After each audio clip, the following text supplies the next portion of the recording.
Hey guys, welcome to our channel. If you like this video, do subscribe, like, share and comment. Hi my dears, இன்னைக்கு நம்ம 10ஆம் வகுப்பு தமிழ் இயல் 3 தொகாநிலை தொடர்கள் பார்க்க போறோம். இப்ப தொகாநிலை தொடர்கள் எத்தனை வகைப்படும்? 9 வகைப்படும்.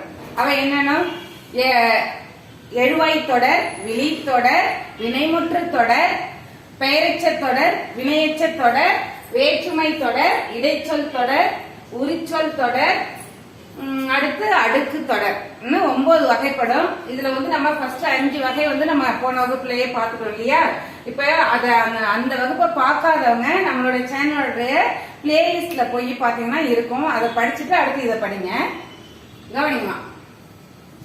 இப்ப வேற்றுமை தொடர். வேற்றுமை தொடர்னா என்ன அப்படின்னா, வேற்றுமை உறுப்புகள் இருக்கு இல்லையா? வேற்றுமை உறுப்புகள்னா எது?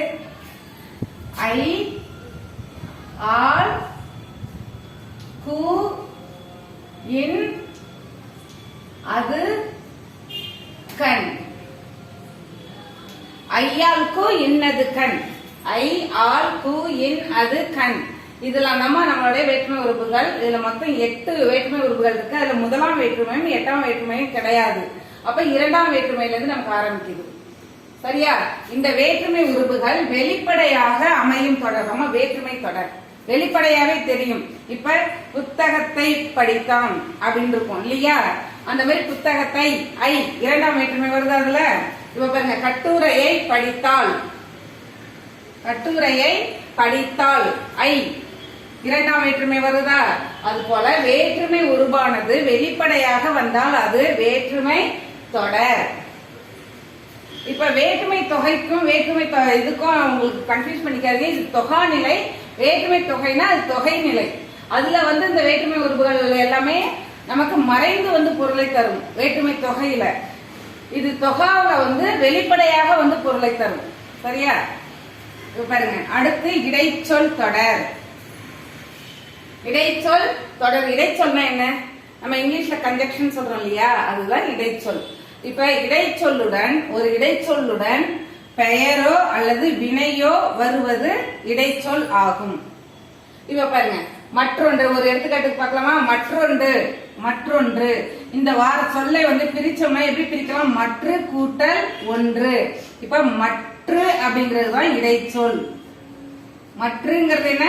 இடைச்சொல். ஒன்றுங்கிறது ஒரு பெயர் சொல். அதாவது இடைச்சொல்லுடன் ஒரு பெயர் சொல்லோ அல்லது ஒரு வினை சொல்ல தொடர்ந்து வர்றதுதான் நமக்கு இடைச்சொல் தொடர்ந்து சொல்லுவோம். இப்ப புரியுதுலமா இடைச்சொல்னா என்னன்னு? இப்ப இதுல கூட உங்களுக்கு ஒரு வினா வரலாம். மற்றொன்று இதில் வரும் சொல், இதில் வரும் தொடர் அப்படின்னு கொடுத்து இடைச்சொல் தொடர், வேற்றுமை தொடர், உரிச்சொல் தொடர்னு கொடுத்தாங்கன்னா நீங்க எதை எழுதுவீங்க? இடைச்சொல் தொடர்னு எழுதலாம்.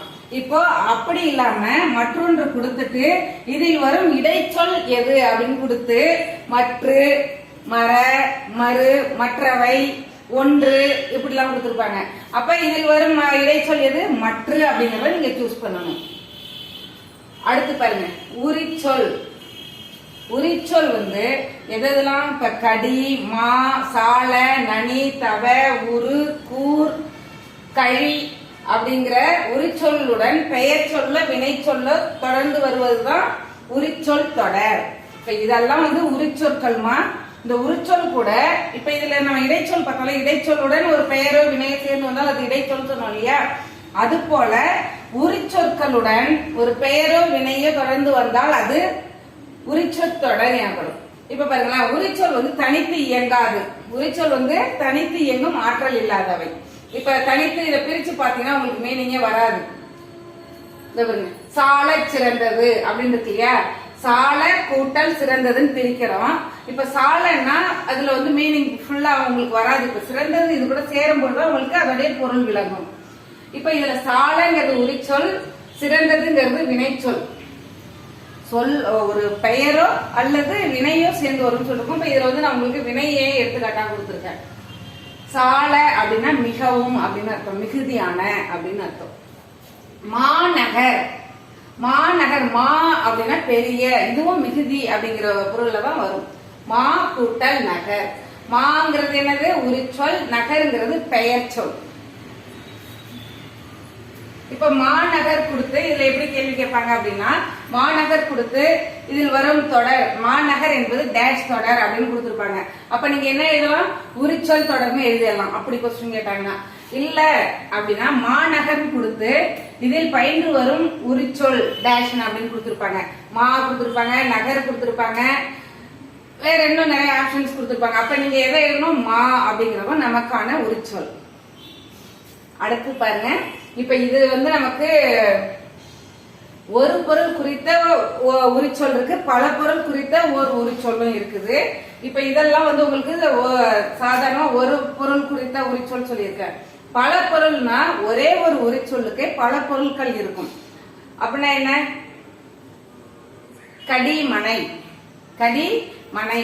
இப்ப கடிமனை அப்படின்னா, கடி அப்படின்னா இந்த இடத்துல என்ன வருதுன்னா காவல், காவல் மிகுந்த மனை அப்படின்ற மாதிரியான பொருள்ல வருது. அடுத்து கடி வாள், கடினா கூர்மையான வாள், கூர்மையான வாள் அப்படிங்கிற மாதிரி பொருள். அடுத்து பாருங்க, கடி மிளகு, கடினா கருப்பு, கருப்பு நிறத்துடைய மிளகு.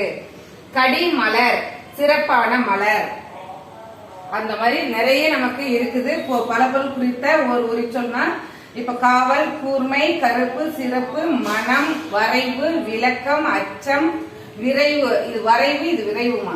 மிகுதி, புதுமை, மன்றல், கரிப்பு, கரிப்புனா காரம். இப்ப இந்த இடத்துல நமக்கு கடி மிளகுனா கார மிளகு அப்படின்றது கூட வரும், காரமான மிளகு. இது பல பொருள் குறித்த ஒரு உரிச்சொல். கடி அப்படிங்கிறதுக்கு எவ்வளவு பொருள் இருக்கு பாருங்க. அடுத்து அடுக்கு தொடர், இது உங்க எல்லாருக்குமே தெரியும், இருந்தாலும் ஒரு கிளான்ஸ் பார்த்துப்போம். இப்ப பாருங்க, ஒரு சொல் 2 அல்லது 3 முறைக்கு மேல் அடுக்கி வருவது அடுக்கு தொடர் எனப்படும். பாருங்க, வருக வருக வருக, வாழ்க வாழ்க, ஒழிக ஒழிக, அந்த மாதிரி வர்றதெல்லாம் நமக்கு என்னது, அடுக்கு தொடர். 2 அல்லது அதற்கு மேல் அடுக்கி வந்தால், 2, 3 முறை அடுக்கி வந்தால் அது அடுக்கு தொடர். இப்ப பாருங்க, ஒரு குட்டி டெஸ்ட் ஒன்று பார்த்துருவோமா. பழக பழக பாலும் புளிக்கும், பழக பழக பாலும் புளிக்கும். இப்ப இதில் பயின்று வரும் தொடர் என்ன தொடர் அப்படிங்கறத நீங்க கண்டுபிடிங்க. அதே மாதிரி பழக பழகிறது உங்களுக்கு நான் சூஸ் சொல்லிட்டேன். வடித்த கஞ்சியில் சேலையை அலசினேன், வடித்த கஞ்சியில் சேலையை அலசினேன். வடித்த கஞ்சியில் அப்படிங்கறத நீங்க கண்டுபிடிக்கணும். இது எவ்வகை தொடர் அப்படின்னு. அடுத்து பாருங்க, வந்தார் அண்ணன், வந்தார் அண்ணன், வந்தார் அண்ணன். அதாவது வினை முற்று முதலிலும் பெயர் சொல் பிறகும் வந்திருக்குது, அடுத்து இறுதியிலும் வந்திருக்குது. அப்போ இது என்ன எவ்வகை சொல் தொடர்? அரிய கவிதைகளின் தொகுப்பு இது, அரிய கவிதைகளின் தொகுப்பு இது. இப்ப இதில் பயின்று வரும் தொடர் எது? இதில் ஒரு வேற்றுமை அமைஞ்சிருக்குமா, இதுல ஒரு வேற்றுமை இருக்கு. அது என்ன, எத்தனாவது வேற்றுமைங்கிறத நீங்க கண்டுபிடிங்க. அரிய கவிதைகளின் தொகுப்பு. அடுத்து உரிச்சொல்லுடன் தொடர்வது. உரிச்சொல்லுடன் இருக்கு இல்லையா, உரிச்சொல் கூட எதெல்லாம் வரும் அப்படின்னு சொல்லியிருக்கோம் இல்லையா. உரிச்சொல்லுடன் தொடர்வது, உரிச்சொல்லுடன் பெயர் சொல்லோ அல்லது வினை சொல்லோ சேர்ந்து வரும் நம்ம சொல்லியிருக்கோம். உரிச்சொல்லுடன் பெயரோ அல்லது ஒரு வினையோ சேர்ந்து வரும் சொல்லியிருக்கோம். இங்க உங்களுக்கு ஆப்ஷன் எப்படி கொடுக்கலாம், உரிச்சொல்லுடன் தொடர்வதுன்னு சொல்லிட்டு ஆப்ஷன் எப்படி கொடுத்துருக்கலாம், பெயர் அல்லது வினை, பெயர் அல்லது உரிச்சொல், பெயர் அல்லது விழிச்சொல், விழிச்சொல் தொடர், அந்த மாதிரி உங்களுக்கு மாற்றி மாற்றி கொடுத்துருப்பாங்க. நீங்க ஆப்ஷன் கரெக்டா இருக்கும். உரிச்சொல்னா நமக்கான ஆன்சர் என்ன, டேஷ் அல்லது டேஷ். அன்பால் கட்டினார், அன்பால் கட்டினார், இதில் பயின்று வரும் வேற்றுமை. கடிவாள் என்பது டேஷ் தொடர், கடிவாள் என்பது டேஷ் தொடர். நல்லா படிச்சீங்க. நல்லா இப்ப நம்மளுடைய சேனல்ல நம்ம ஏற்கனவே இப்ப நம்ம 10ஆம் வகுப்புல உள்ள எல்லா இலக்கணமுமே நம்ம போட்டிருக்கோம். பார்க்காதவங்க நம்மளுடைய சேனலுடைய பிளேலிஸ்டுக்கு போய் நல்லா படிச்சீங்க. Thank you, all the best.